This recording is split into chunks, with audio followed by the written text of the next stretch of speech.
Welcome back to Biology by Shravanti. Today we are going to discuss about reproduction under that female reproductive system. So before going to start my topic, if you are new to my channel, please do like, share and subscribe to my channel. So let us start the topic. So the female reproductive system consists of a pair of ovaries and a pair of fallopian tubes and a single uterus and the vagina. Okay, so these are the parts related, four parts which are related for the female reproductive system. So now let us discuss each and every part in detail. So the ovary, so this is a complete ovary. So this ovary is located inside the abdominal cavity. In the case of the males, the testis is located outside the body, but in the case of female, these ovaries are present inside the female, that is in the abdominal region. So these ova developed into a tiny cellular structures, we call it as a follicle. So here you can see the follicles. So these are the follicles. So these follicles appears as a cellular bubbles in the ovary. So these bubbles are called as Graafian follicles. So here you can see primary follicle, secondary follicle, tertiary follicle. Slowly, because of the division of the meiosis, the follicle starts to grow and it develops a cavity filled with a fluid. So each follicle contain a single ovum. So you can see here that is a single ovum. So this division is taking place with the help of the meiotic cell divisions.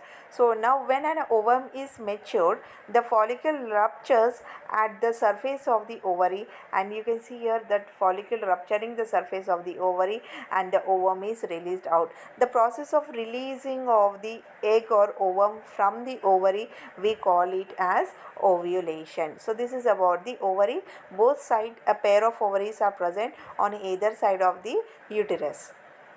Next, coming for the fallopian tube. So if this is a uterus, so you can see these are the fallopian tubes. So from here these are the ovaries, right? So the generally the ovum enters into a widened tunnel of an oviduct, or it we call it as an fallopian tube. So this is an extension, this is an uterus, these are the extension from the uterus. So fertilization occur as the ovum passes through the fallopian tube.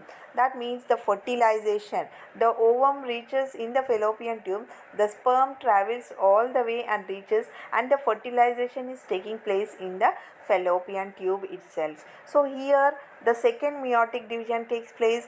The ovum is carried out after the entry of the sperm, before the fission of both the nuclei. So after fission of both the nuclei, the ovum transform into zygote. After fertilization of the ovum and the sperm, now we call it as the zygote. Now this zygote undergo meiotic divisions while traveling all through the fallopian tube and reaches to the uterus and transform into a solid ball of cells. The meiotic division, these two cells fertilize, fission of the sperm and ovum takes place, and two cells divide into four cells to 8 cells, and it completely the cells appear as a solid ball like structure, and these ball like structure now attach or enter into the uterus. Okay, so this is seen in the fallopian tube. Next, coming for the uterus. So it is an inverted pear in shape. Okay, so this is an inverted pear in shape structure. Inverted pear in shape structure, the inner layer of the uterus is called as the endometrium, and this thickness of this layer increases gradually as soon after the menstruation. So it will be ready to receive the embryo. If there is no fertilization, the embryo endometric layer disintegrates and flush out of the menstrual fluid. That means if the fertilization takes place, then the zygote is converted into embryo. If that there is no fertilization, then the endometrium layer disintegrates, and this endometrium layer is completely combined with or filled with blood vessels. It is richly supplied with the blood vessels. So if at all this is disintegrated, the blood vessels get ruptured and the blood flows out as a menstruation fluid. So if there is fertilization, the thickness of the endometrium continues and to ready to receive the embryo, and it also provides the nourishments and disposes of waste of the developing embryo. So this is a process taking place inside the uterus. Now let us see how the fertilization is taking place. So after the fertilization is taking place in the fallopian tube itself. Now it entered into the uterus. From the uterus, this embryo, the zygote is, after cell division, it converts into the embryo. Now this embryo gets sinks or attached into the endometrium wall, gets sink or go inside to the inner uterine wall. So that process we call it as the implantation of embryo, that is attachment of embryo to the inner uterine wall.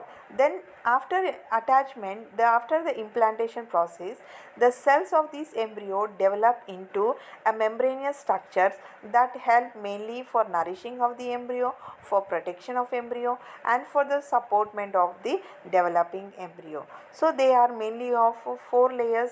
First one is a chorion, the second one is amnion, third one is allantois, and the fourth one is yolk sac. So here you can see in the picture, so this is the outer layer, we call it as a chorion layer. This is an umbilical cord. There is a connect the yolk, there is no function of the yolk sac. The yolk sac and the allantois together makes the umbilical cord, and this is the amniotic layer, and this is a placenta where it supplies all the nutrients. It is a connection between the mother and the child. Okay, so this is about the layers. Now let us see in detail about each layer. The outer layer is a chorion. So during the development of the embryo, the tiny finger like projection grows from the surface of the outer membrane. We call them as a chorion, and these are the soft tissues, and the moving blood around these finger like projections, small pools of blood is moved all around these finger like projections. Okay, so these tissue of the chorion and adjacent parts of the uterine tissue make up the placenta. Whatever the tissue is present from the chorion and from the uterine, so that tissue makes the placenta. Now this placenta is formed by the cells of the embryo and also the cells of the mother. So it is found around 12 weeks of the pregnancy and become a very important structure for the nourishment of the embryo. So all the nutrients or whatever if whatever oxygen is supplied or whatever carbon dioxide is collected or whatever nutrients is supplied or whatever waste material is collected, all this is taking place with the help of this placenta only. So under normal condition, there is no direct flow of the blood from the mother to the young. The blood system of the two separates by a thin membrane made up of this cell that allow only the exchange, mainly diffusion of oxygen, carbon dioxide, nutrients and waste materials. But this layer which is formed here differentiate the direct flow of blood from mother and to the child. So this is the case in the chorion. Next, coming for the amnion. So the next layer is, you can see below the chorion layer is the amnion layer. So this amnion layer grow around the embryo itself, and there is a fluid fill in this amnion layer. So this fluid we call it as the amniotic fluid. So the embryo develops in this fluid cavity which keep it moist and protect it from mechanical injuries. So the next, yolk sacs, edges of the foldings of amnion unite at the allantois and forms a tube-like structure which connects the embryo with the placenta. So that tube-like structure we call it as the umbilical cord. Now it is a very important, the blood yolk sac encloses a fluid filled cavity. So there is no specific function in the placental mammals. Thus the embryo develops until it is ready to born. From the third month of the pregnancy, the embryo is called as the fetus. So first, ovum plus sperm, fertilization, we termed it as a zygote. From the zygote we call it as the embryo. So after the third month, this embryo we are terming or calling it as a fetus. So this pregnancy period, that is of complete 9 months or 280 days, we call this particular period as a gestation period. So this is about the female reproductive system. Thank you for this session. If you like, please do like, share and subscribe to my channel.